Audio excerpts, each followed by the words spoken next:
Hello, I'm Jacob Lewis, aka Entendre, and today I'm going to be making a 808 kick using Serum.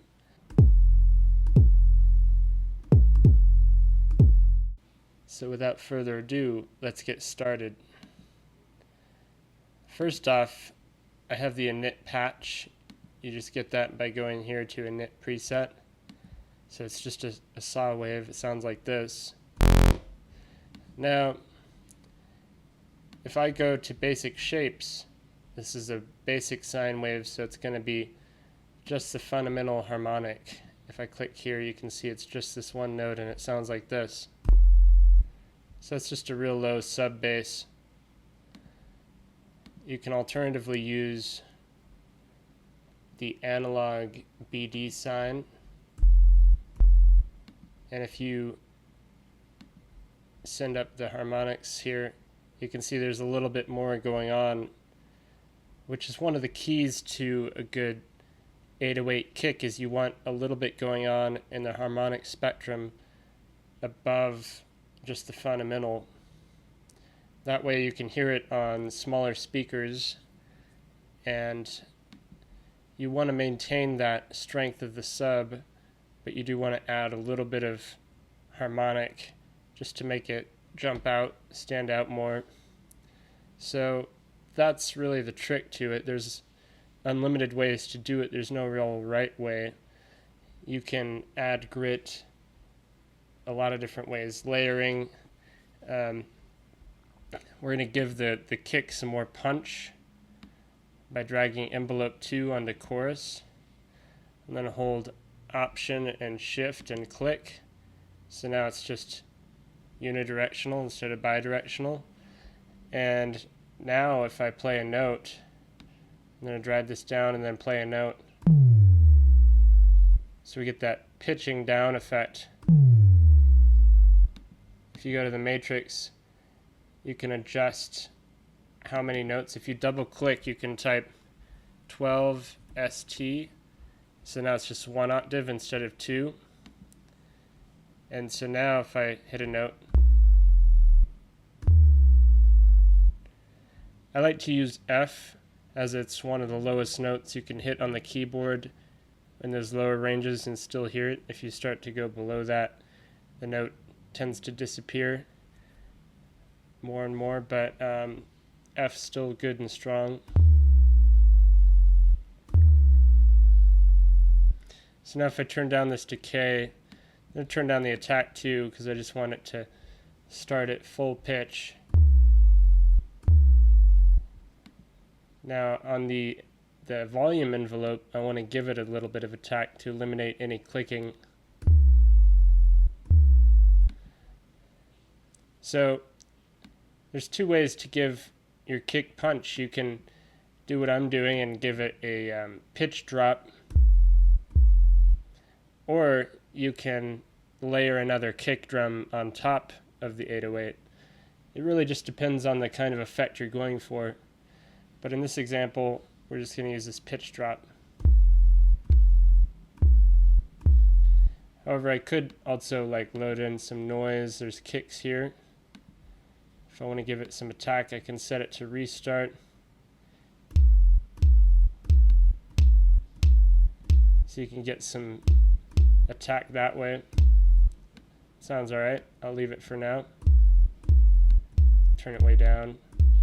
Don't want it to be too bright.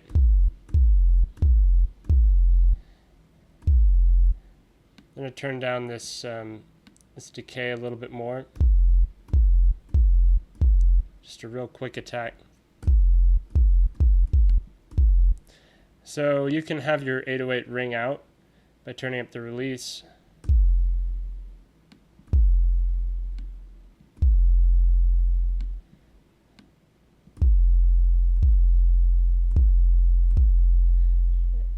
And you want to turn on mono and legato when you do that, so that it's only playing one at a time. See, if you don't have them on, and I played the note a bunch of times, they all start stacking on top of each other. But if I turn these on, it's just one at a time. So that's a good way to do it. You can also turn the release down and turn the decay up.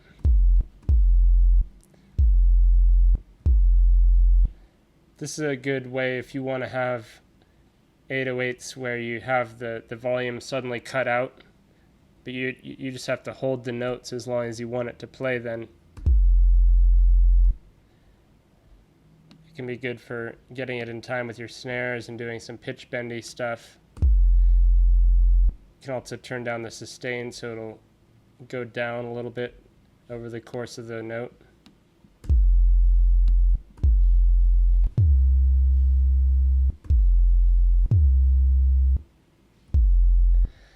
So that's all well and good. Once you get the kind of envelope you want and some nice punch, it's time to add some distortion. So we can do it inside Serum with some tube distortion. Just want to distort it to taste, just enough that it really stands out in headphones and smaller speakers, but not too much. I mean, it really depends on the style and the sound you're going for. But for just like a standard 808 kick, you just want it to be just enough, but still be really subby. You can adjust the dry wet here.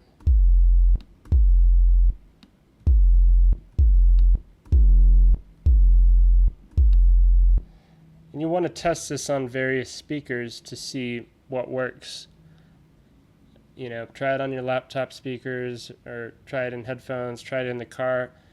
Some crappy speakers from the Goodwill or whatever, you know, just try it on various systems.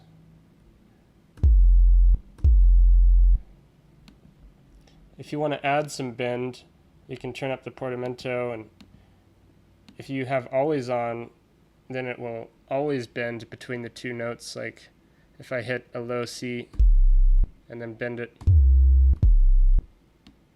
Let's see, let's turn this up to make it more extreme. So no matter how far apart the notes are spaced, it's always going to bend. If I turn this off, the notes have to be overlapping in order to bend. So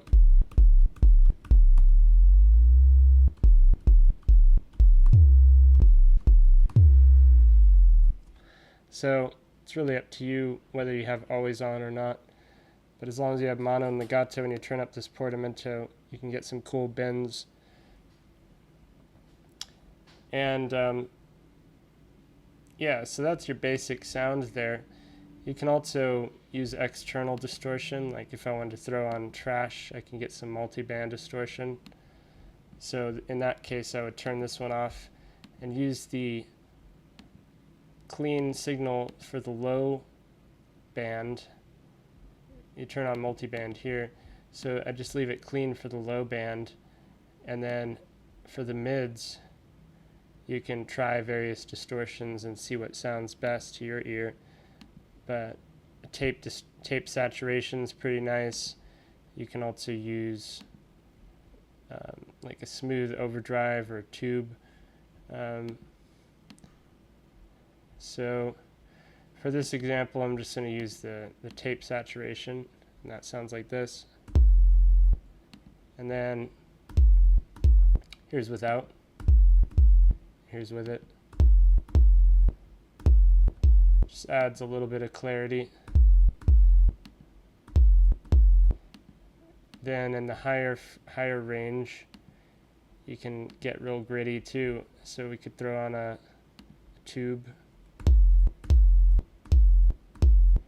or get real extreme. Really depends on the style of music.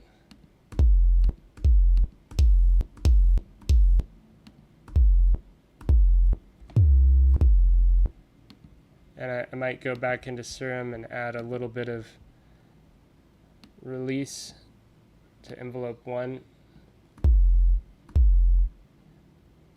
or a lot, depending on.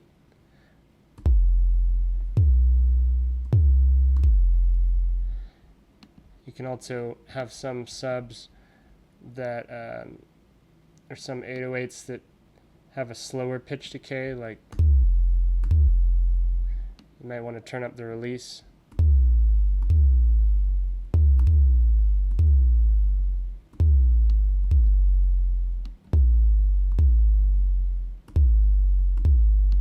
You can play with the octave to get the right amount of punch. So if I say 24 ST, that's 2 octaves, so then it sounds like this, a little bit more punchy.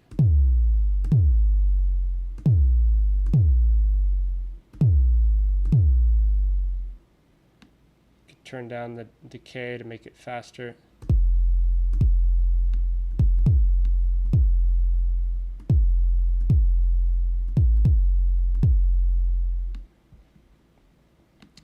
And you can also use pitch bend here for automation. So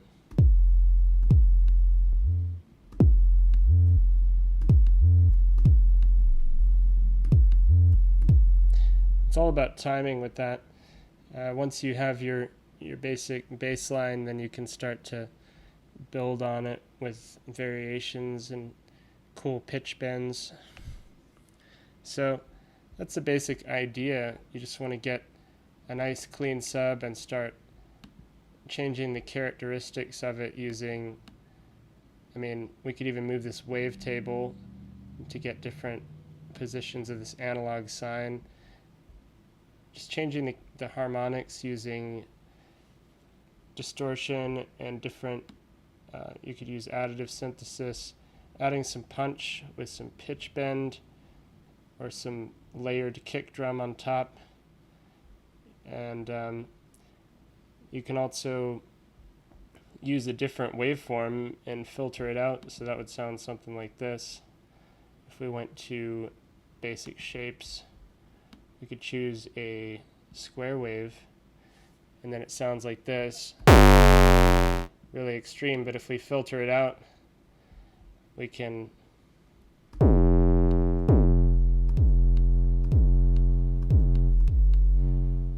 that would be a way to get some grittier distortion. You can add some drive.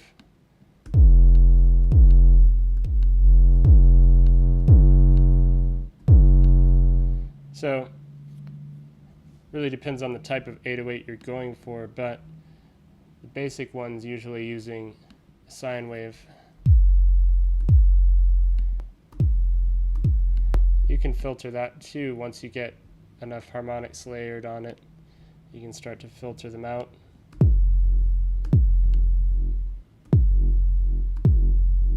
can put an LFO on this wavetable. It gets kind of a weird effect. But you could also change this to envelope mode so it just plays once.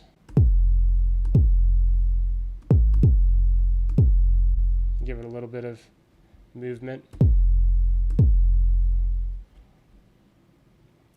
So yeah, that's the basis. Let me know if you have any questions, and I hope that helped. Until next time, I'm Entendre.